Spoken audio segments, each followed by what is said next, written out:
तो लर्नर्स एक बार फिर से चले हैं आप लोगों के बिहार बोर्ड क्लास 10th का जो आप लोगों का 20 फरवरी के एग्जाम है ना, कक्षा 10 का हिंदी के फाइनल परीक्षा 2023 में। तो हिंदी के परीक्षा में आप लोगों का एक भी ऑब्जेक्टिव जो बाहर ना जाए, इसलिए हमने क्या किया है कि इसमें सभी वीवीआई ऑब्जेक्टिव क्वेश्चन को रखा है। अगर आप इन सभी वीवीआई ऑब्जेक्टिव क्वेश्चन को रट लेते हैं ना, तो एक भी क्वेश्चन आप लोगों के फाइनल एग्जाम में ना नहीं छूटने वाला है। तो आप लोग वीडियो को में शुरू से लेकर अंत तक बने रहिएगा। और ये सभी क्वेश्चन बहुत ज्यादा वीवीआई और गेस क्वेश्चन है, ठीक है। तो हम लोग क्या करते हैं कि क्वेश्चन को फटाफट से बढ़ते हैं और क्वेश्चन को डील कर लेते हैं। और इसमें ना आप लोगों को क्या है कि 50 क्वेश्चन का आंसर देना है 100 क्वेश्चन में से, ठीक है। तो पहले क्वेश्चन की ओर बढ़ते हैं। तो पहला क्वेश्चन है कि श्रम विभाजन और जाति प्रथा क्या है। पूछा गया कि श्रम विभाजन और जाति प्रथा जो है ना, पहला चैप्टर आप लोगों के गद्य खंड में, तो वह क्या है। तो सिंपल है कि वह क्या है, तो वह एक निबंध है। क्या है? निबंध। तो right answer option number C हो जाएगा, निबंध। क्वेश्चन नंबर 2 की ओर बढ़ते हैं। तो क्वेश्चन नंबर 2 इस प्रकार से है कि नालंदा विश्वविद्यालय कहां पर स्थित है। ये तो बहुत इजी क्वेश्चन है कि नालंदा का विश्वविद्यालय कहां है, तो ये हमारे बिहार में है। तो सिंपल है, तो right answer option number A हो जाएगा, बिहार में। क्वेश्चन नंबर 3 की ओर बढ़ते हैं। तो क्वेश्चन नंबर 3 इस प्रकार से है कि अशोक के फूल किसकी रचना है। पूछा गया कि जो अशोक का फूल है ना, तो यह किसका रचना है। तो नाखून क्यों बढ़ते हैं, किसका रचना है। तो आप लोग कहिएगा कि हजारी प्रसाद द्विवेदी जी का। तो अशोक के फूल भी याद रखिएगा कि हजारी प्रसाद द्विवेदी जी का है। तो right answer option number C हो जाएगा। क्वेश्चन नंबर 4 की ओर बढ़ते हैं। तो क्वेश्चन नंबर 4 इस प्रकार से कि भारत माता कविता में भारत का कैसा चित्र प्रस्तुत किया गया है। जो भारत माता कविता है ना, जिसके लेखक है सुमित्रा नंदन पंत थी, तो उसमें पूछा गया कि भारत का कैसा जो चित्र है ना, कि वह प्रस्तुत किया गया है। तो कैसा है, तो याद रखिए कि यथा तथ्य, यथा तथ्य। तो right answer option number C हो जाएगा। क्वेश्चन नंबर 5 की ओर बढ़ते हैं ना। तो क्वेश्चन नंबर 5 इस प्रकार से है कि जब हम नींद में होते हैं तब किसका जीवन चक्र पूरा हो जाता है। पूछा गया है कि जब हम नींद में रहते हैं तो किसका जीवन चक्र पूरा हो जाता है। हमारी नींद आप लोगों ने पढ़ा होगा उसमें, तो किसका होता है, तो याद रखिए कि मक्खी का। तो right answer option number C हो जाएगा। क्वेश्चन नंबर 6 की ओर बढ़ते हैं ना। तो क्वेश्चन नंबर 6 इस प्रकार से कि निम्नलिखित में किसका उच्चारण कंठ से होता है। ये तो बहुत ही सिंपल है, कंठ से पूछा गया कि कंठ से किसका उच्चारण होता है। तो कंठ से किसका आता है, तो क ख ग घ, यही चारों का होता है। तो इसका राइट आंसर जो ना जाएगा वो ऑप्शन नंबर डी हो जाएगा, ख। क्वेश्चन नंबर 7 की ओर बढ़ते। तो 7 इस प्रकार से है कि अर्थ के विचार से संज्ञा के कितने प्रकार है। पूछा गया है कि अर्थ के विचार से ना संज्ञा के कितने प्रकार है। तो संज्ञा के कितना प्रकार है, तो सिंपल है 5 प्रकार होता है। तो right answer option number B हो जाएगा। क्वेश्चन नंबर 8 की ओर बढ़ते हैं ना। तो क्वेश्चन नंबर 8 है कि स्वागत शब्द में निहित उपसर्ग है। निहित उपसर्ग कौन सा है, तो उपसर्ग क्या होता है, जो किसी भी शब्द से पहले आता है। ये तो मैंने बार बार बताया। तो स्वागत का जब आप लोग निकालिएगा ना, ठीक है, तो इसका जो बोलेगा आप लोगों का उपसर्ग वह मिलेगा सु। क्या मिलेगा, सु। तो right answer option number C हो जाएगा।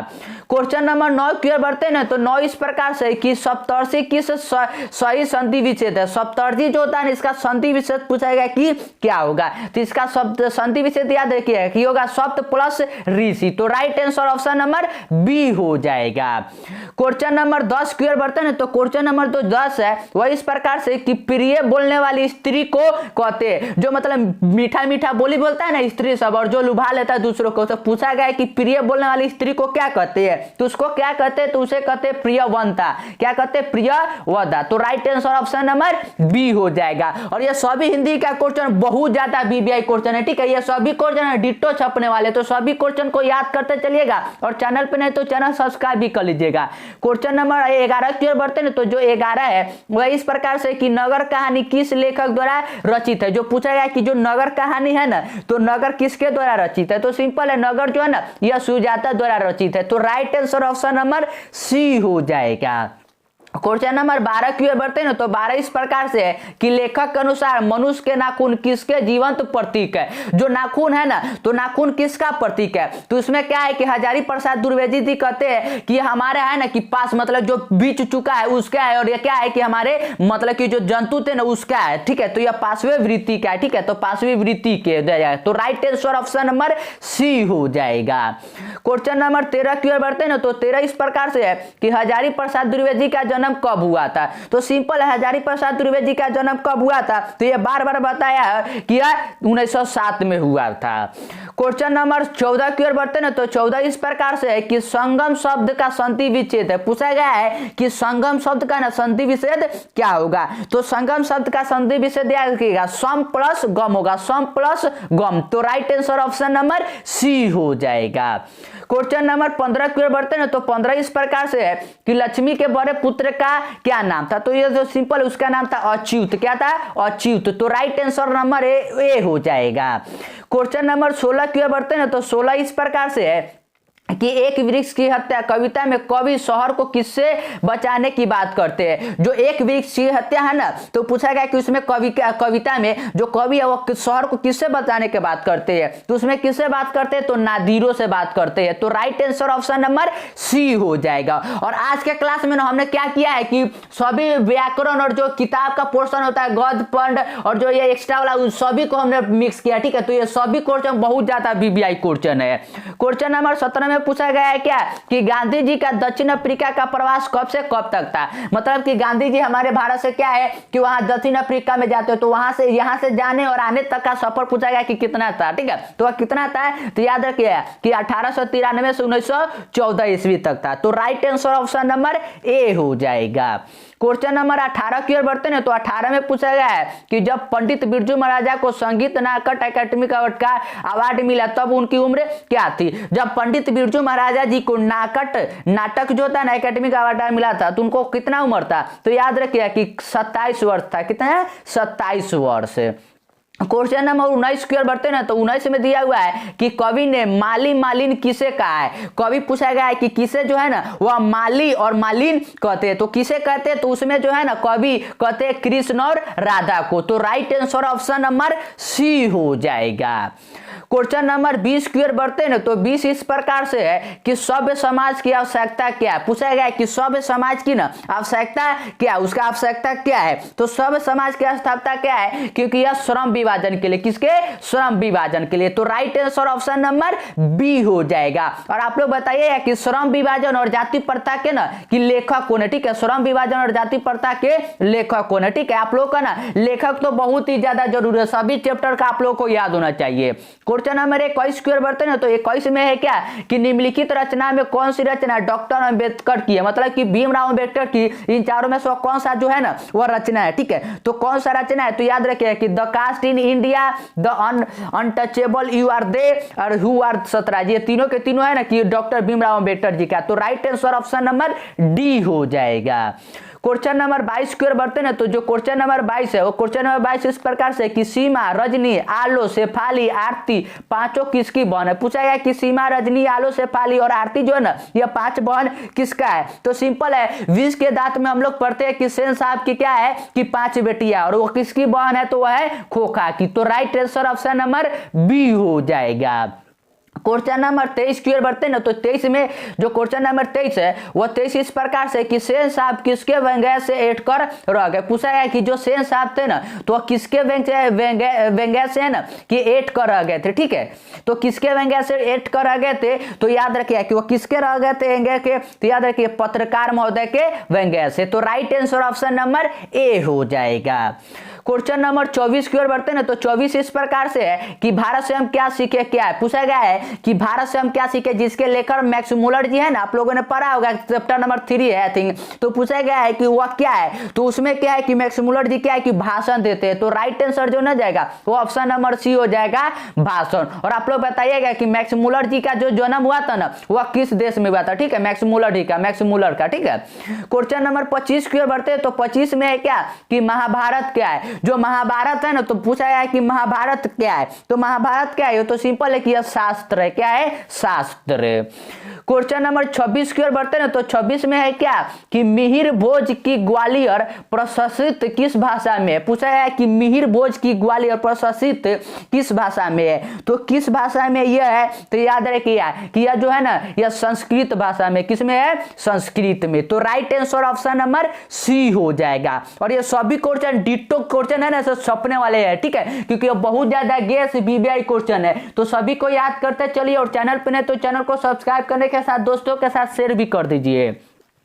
क्वेश्चन नंबर 27 की ओर बढ़ते ना, तो 27 में क्या कि बहादुर कौन था, पूछा गया है कि बहादुर जो था ना, तो बहादुर कौन था, तो बहादुर सिंपल है कि वह नौकर था, वही तो आता है अमरकांत जी के यहाँ पर काम करने, तो right answer option number C हो जाएगा। क्वेश्चन नंबर 28 की ओर बढ़ते ना, तो 28 में है क्या कि निराला की साहित्य साधना किसकी कृति है, पूछा गया है कि निराला की साहित्य साधना जो है ना यह किनकी रचना है, तो यह किनकी रचना है, तो याद रखिएगा कि यह है रामविलास शर्मा जी का, किसका है, रामविलास शर्मा जी का, तो right answer option number C हो जाएगा। क्वेश्चन नंबर 29 की ओर बढ़ते ना, तो 29 इस प्रकार से है कि बिरजू महाराजा का संबंध किस घराने से था, पूछा गया है कि जो बिरजू महाराजा जिन्हें नाटक अवार्ड पुरस्कार मिला था ना 27 उम्र में, तो पूछा गया है कि उनका संबंध किससे था, तो सिंपल है कि वो लखनऊ घराने से, किससे से, लखनऊ घराने से, तो right answer option number A हो जाएगा। क्वेश्चन नंबर 30 की ओर बढ़ते हैं तो 30 इस प्रकार से है कि कुमार गंधर्व क्या है, ये तो बार बार मैंने आप लोगों को बताया है कि जो कुमार गंधर्व है ना वह शास्त्रीय गायक है, क्या है, शास्त्रीय गायक। क्वेश्चन नंबर 31 की ओर बढ़ते हैं तो 31 में है कि पिताजी ने किसको मारा था, पूछा गया है कि मछली कहानी आप लोगों ने पढ़ा होगा, मछली कहानी जिसके लेखक है विनोद कुमार शुक्ल जी, तो उसमें पूछा गया है कि विनोद कुमार शुक्ल जी के जो पिताजी है ना उन्होंने किसको मारा था, तो उसमें किसको मारा था कि वो अपनी दीदी को मारा, मतलब कि वह दीदी को मारती, क्योंकि वो है ना कि नरेश से क्या करती थी कि प्यार करती थी, तो इसीलिए, तो right answer option number A हो जाएगा, दीदी को।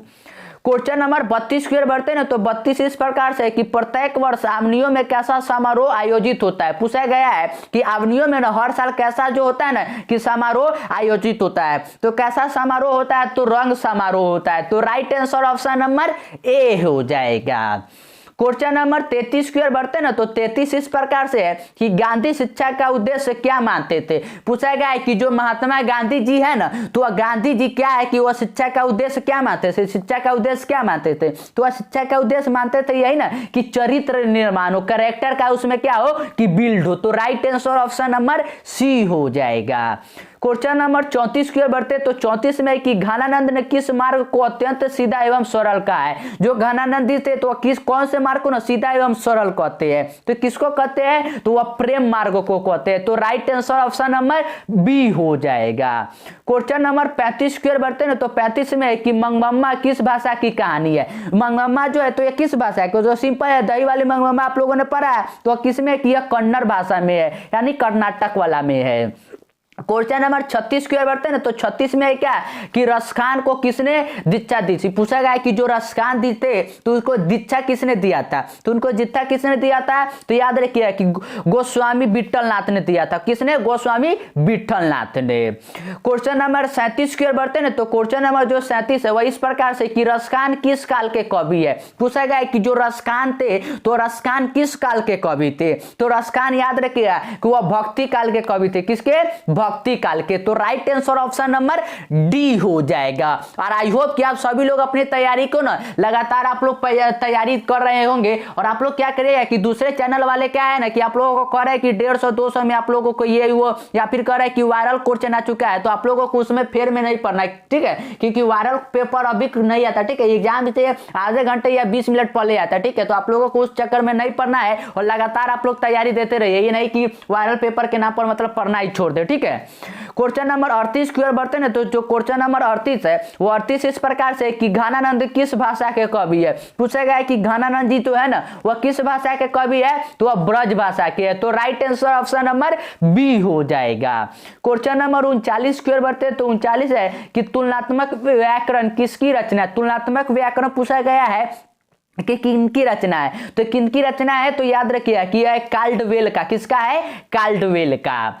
क्वेश्चन नंबर 40 की ओर बढ़ते तो 40 इस प्रकार से कि स्वदेशी शीर्षक पाठ के रचनाकार कौन है, पूछा गया कि जो स्वदेशी चैप्टर है ना शीर्षक पाठ है तो स्वदेशी के रचनाकार कौन है, तो स्वदेशी के रचनाकार कौन है, तो सिंपल है कि प्रेमघन जी है, कौन है, प्रेमघन।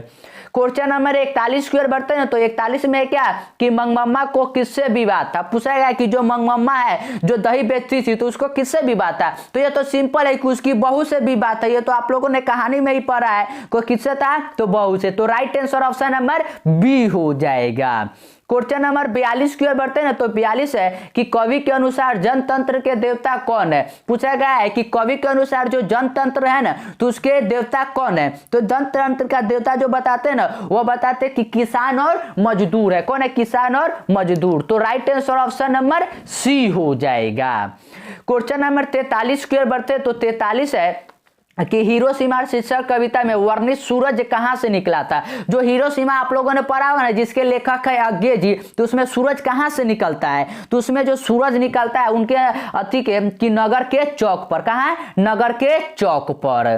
क्वेश्चन नंबर 44 की ओर बढ़ते, तो 44 में दिया हुआ है क्या कि एक वृक्ष की हत्या किस काव्य संग्रह से संकलित है। जो एक वृक्ष की हत्या है ना, तो पूछा गया कि वह कौन सा काव्य संग्रह है ना जिससे यह संकलित है। तो किससे संकलित है? तो याद रखिए कि इन्हीं दिनों से।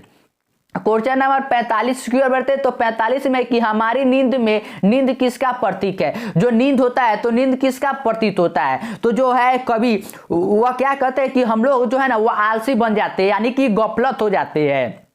तो right answer option number A हो जाएगा। और आप लोग लगातार तैयारी करते रहिए, और चैनल पे नहीं तो चैनल को सब्सक्राइब भी कर लीजिए और दोस्तों के साथ वीडियो को शेयर कर दीजिए, ठीक है। क्वेश्चन नंबर 46 की ओर बढ़ते हैं, तो क्वेश्चन नंबर 46 जो है ना वह है कि स्त्रीलिंग शब्द चयन कर रहे। पूछा गया कि इन चारों में से कौन सा जो शब्द है ना वह स्त्रीलिंग है, ठीक है। तो स्त्रीलिंग इन चारों में से जो है ना वह है शराब, ठीक है। कौन है? शराब। क्वेश्चन है 47 की ओर बढ़ते, तो 47 है कि वह कौन सा शब्द है जो प्रायः बहुवचन में प्रयुक्त होता है। इन चारों में से वो कौन सा जो शब्द है ना जिसका हम लोग ना बहुवचन में यूज करते हैं, बहुवचन में। तो याद रखिए कि प्राण जो होता है ना बहुवचन के रूप में होता है।